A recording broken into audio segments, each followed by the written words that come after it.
महिलांना बसच्या तिकीट दरात 50% सवलत दिल्यामुळे एसटी महामंडळाला रोज 3 कोटींचा फटका. परिवहन मंत्र्यांनीच बोलून दाखवलं वास्तव.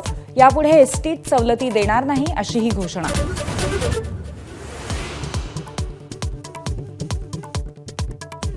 वोहरा समितीचा अहवाल केंद्रीय गृह खात्याच्या रेकॉर्डवरनं गायब झाल्याचा संशय. अहवालामध्ये राजकीय नेते आणि अंडरवर्ल्ड यांच्या संबंधांवरती भाष्य.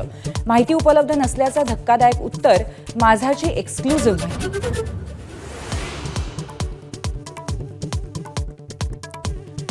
मनोज जरांगेंचा आज मस्साजोग दौरा. देशमुखांच्या कुटुंबियांशी चर्चा करणार. मस्साजोग ग्रामस्थांच्या आंदोलनाच्या पार्श्वभूमीवर जरांगेंची भेट.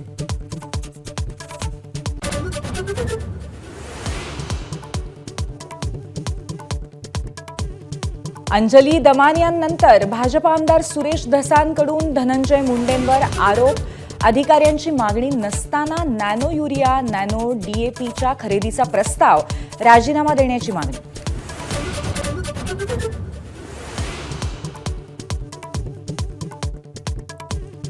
आरोपांच्या भोवऱ्यात अडकलेल्या धनंजय मुंडेंना बेल्स पाल्सी आजाराचं निदान. 2 मिनिटंही नीट बोलणं मुश्किल. ट्विट करत स्वतःच माहिती दिली.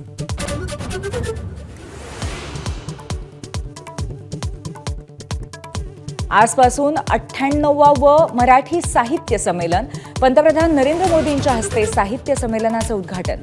देवेंद्र फडणवीस आणि शरद पवारही उपस्थित राहणार.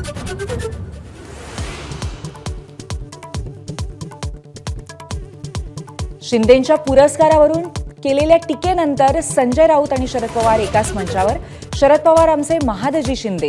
संजय राऊतांचं विधान.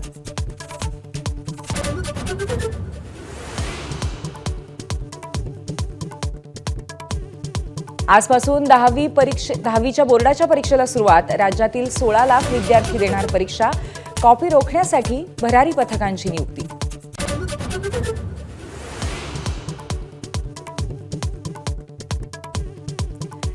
$200 किलोमीटरपेक्षा जास्त प्रवासासाठी आता 3 दिवस आधी अनारक्षित तिकीटं काढता येतील. गर्दी टाळण्यासाठी UTS ॲपवरती तिकीट काढण्याचं पश्चिम रेल्वेचं आवाहन.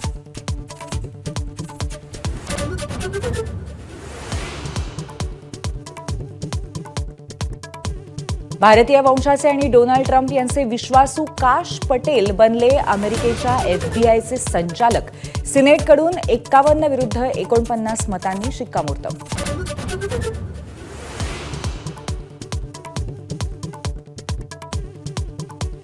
रोहित सेनेची चॅम्पियन्स ट्रॉफीमध्ये विजयी सलामी.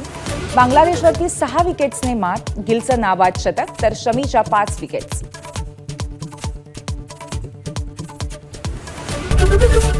एबीपी माझा, उघडा डोळे बघा नीट.